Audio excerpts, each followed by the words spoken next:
Mr. Speaker, it is my happy task to open by saying that today sees the retirement of Dawn, a stalwart of the tea room. I'm sure I speak for the whole House in wishing her a very happy retirement.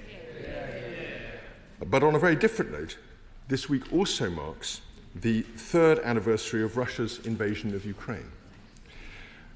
We wish, I know, the Prime Minister every success in his meetings at the White House today. As you will know, Mr. Speaker, the government has come in for some fairly punishing criticism from me at the dispatch box in recent months, and rightly so. It came to power loudly advertising its virtue and careful planning. But instead, as the House will know, we have seen a series of entirely avoidable resignations, blunders and mishaps. The government has talked about growth, but its decisions have managed to reduce the Bank of England's forecast from 2% to 0.75% growth for this year. Little wonder, that is, when one considers the £25 billion increase in national insurance contributions and the imposition of an employment rights bill with an upfront cost estimated at £5 billion, among much else. Most bizarre of all has been the lack of foresight and financial planning. The Chancellor talked grandly in her May's lecture last year about securonomics, whatever that is, and the importance of economic security. But as many commentators have noticed, her fiscal rules and other decisions have left her very little room for manoeuvre. After all, it was obvious in the autumn that there could be tariffs on trade, with, as ministers have since acknowledged, also an inevitable rise in defence spending. It's almost as though Labour never imagined, or perhaps never wanted to believe, that President Trump would be re-elected.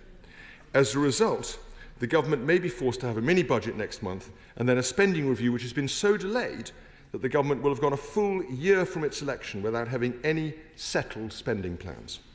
Meanwhile, it prefers to import oil and gas from abroad rather than use less expensive domestic energy supplies. Forget securonomics. This is a recipe for insecurity as well as increasing carbon emissions. However, it is important to give credit where credit's due, Mr. Speaker. I reported in December that genuine signs of reality were starting to break through in the government's so-called plan for change. The Prime Minister said there, in 2010, the incoming government inherited public finances in desperate need of repair. He said that the UK needed a profound cultural shift away from a declinist mentality which has become comfortable with failure. And finally, and most notably, he said, we cannot tax our way to prosperity or spend our way to better public services. Mr. Speaker, the Prime Minister was right on all 3 counts, and he is right now to increase defence spending. It is not untrue to say that he is visibly becoming more conservative before our eyes.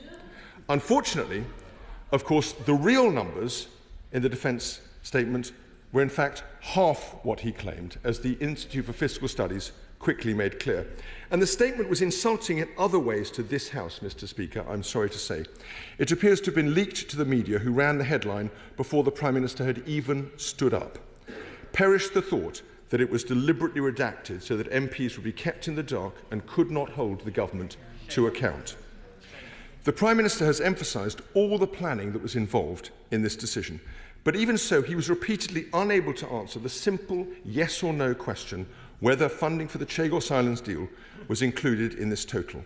And what is worse, in his statement, he tried to aggregate the intelligence services budget in with the defence budget.